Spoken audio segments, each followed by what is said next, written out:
Be faithful in marriage, raise good children for God, and populate heaven one day with people who have, been faithful to God. I'm still happy to hear that.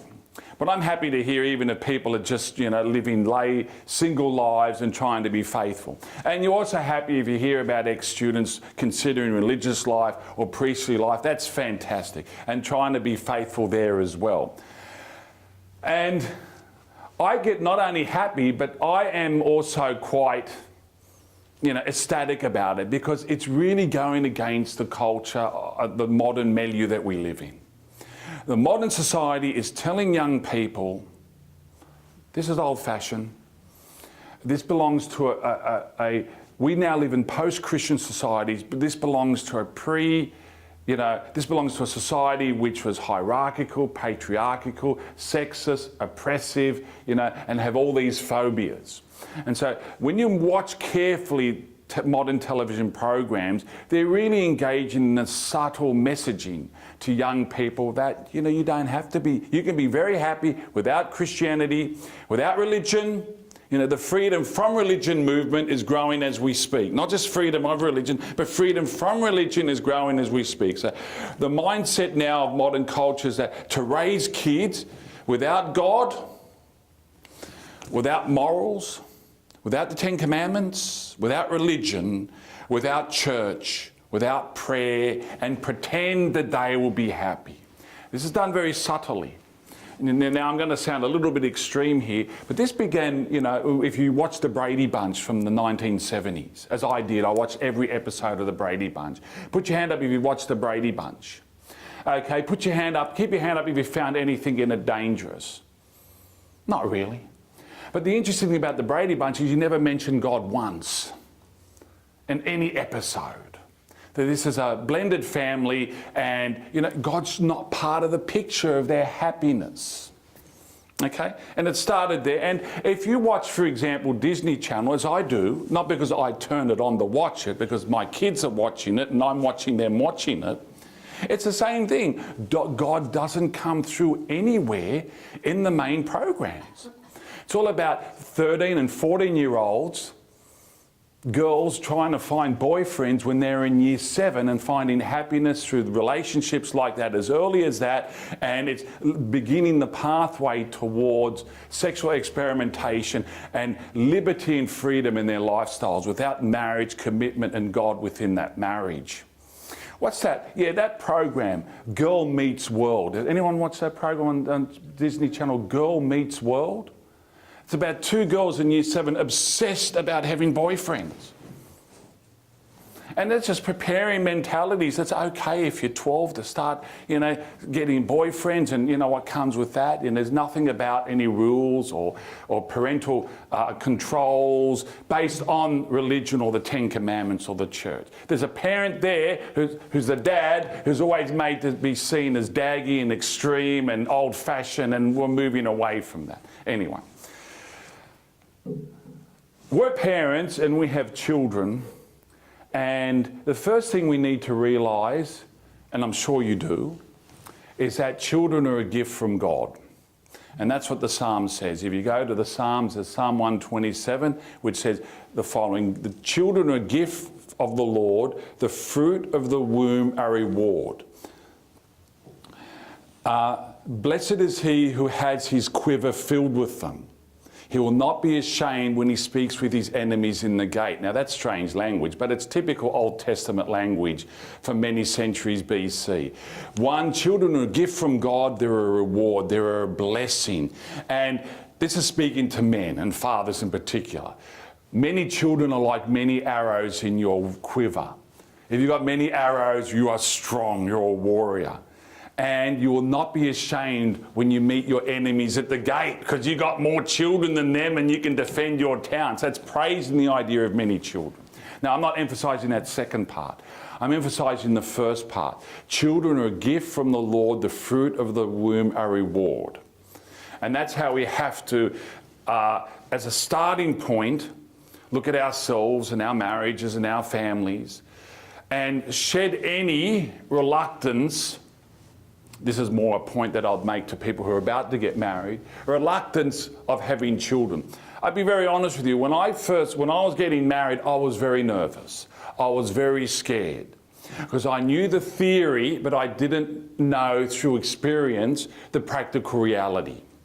I thought to myself, I'm on a teacher's salary, and then it was $47,000 a year. And my wife was working, and she was a banker, but she was probably going to have children soon, and she won't be working anymore. And she was a banker before we got married, and she was a spender after we got married. So how am I going to survive raising kids if we're going to have maybe 5 or 6 kids or whatever? I did the sums, and I thought, oh no, my bank account will be empty in 4.5 years at this rate. That's what I thought. And that was my natural fears coming through. What I lacked then, even though I knew the theory, what I lacked was really trust in God, in God's providence. You know, I can guarantee you, He has always provided, and in always unexpected ways. You know, from 2002 onwards, I always had a second part-time job. God provided. So all those fears about, oh, if I have too many children, I'm trying to live according to the church's teaching, you know, don't use contraception and be open to life and have as many children as God will give. Okay, that's right. That's what I'll do, and that's what I should do in theory, but can I do that in practice, in reality? And that's what I was afraid of. But you know what? It worked out all right. And it's the first thing we do as parents, just relax and trust in God, and He will provide. The next point I like to make now, the rest of this presentation is going to be a lot of points, okay? And I hope it doesn't come across as these are the must-dos, check-off list. As I said, just think about what can I do? Maybe I'm doing this already, fabulous. If I'm not doing it, can I do it? I like to go to a talk where I'm not overly bombarded by so many points and I'm made to feel miserable afterwards, but to think, what can I take away from this to be better in a practical way? Well, the next step is, now that you're married and you want to have kids and you're having kids, to take your role seriously with intent. And what do I mean by that? Be aware of your special role as parents.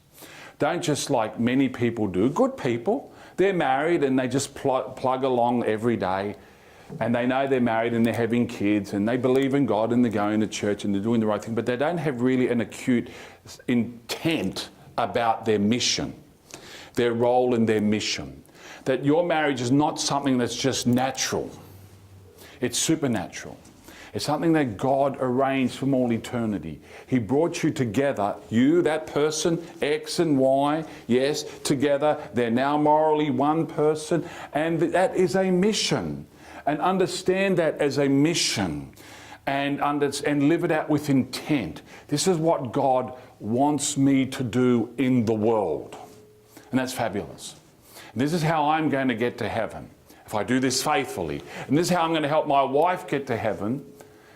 I don't know if she's feeling that at the moment, but that's how I'm going to help my wife also get to heaven.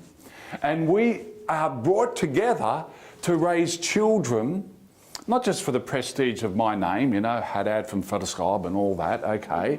Not just so they can inherit my wealth, which isn't very much anyway, or extend the family name and increase the number of Haddads in the world so that there are more Haddads than Aussies. No, that's not what it's about. It's about raising kids for God, as I said already. Now, when you go into any Lebanese home, the good thing you always notice is that there's a lot of religious pictures. And that's a good starting point. And you probably all have religious pictures in the home. And we make it as a point in Sydney Catholic schools that the classrooms have to have crucifixes and religious items.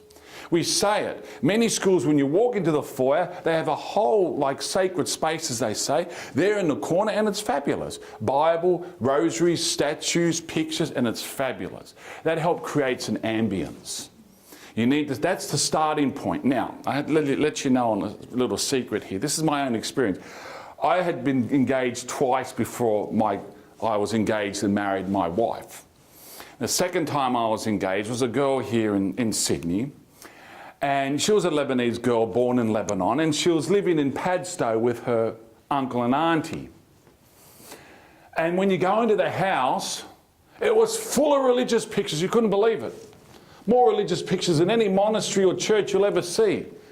But there was no peace in the home. I'd never seen a house where it was so loud and noisy and verbally aggressive and violent and bad language ever. And I was thinking to myself, I'm going to rescue this poor girl from this place. It never worked out. And the next time when I met my next fiancée, who became my wife, the thing I noticed there is, oh wow, this house is really peaceful in comparison. So what I'm saying is that starting point is pictures, but that's not enough. It's not enough. It's only superficial, but it's good to have it. You don't want to go into a home where there's no sign of religion, because that makes religion out of sight, out of mind. And you're telling your kids it's okay to have religion out of sight, out of mind. It's a starting point, but we need to go deeper.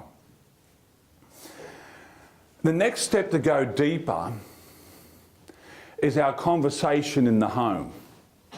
And I'm very serious about this. And I'm willing to take any comments or pushback or criticism here.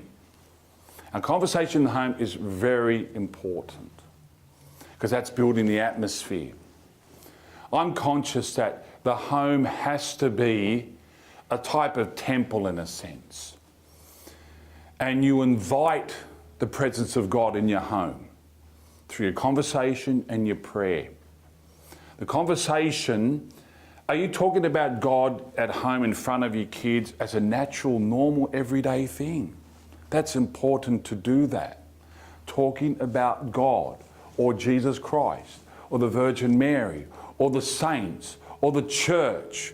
It has to be part of the conversation. If your conversation is just about economics, money, career, St. George losing yesterday by 1 point, or whatever, well, none of those things are sinful.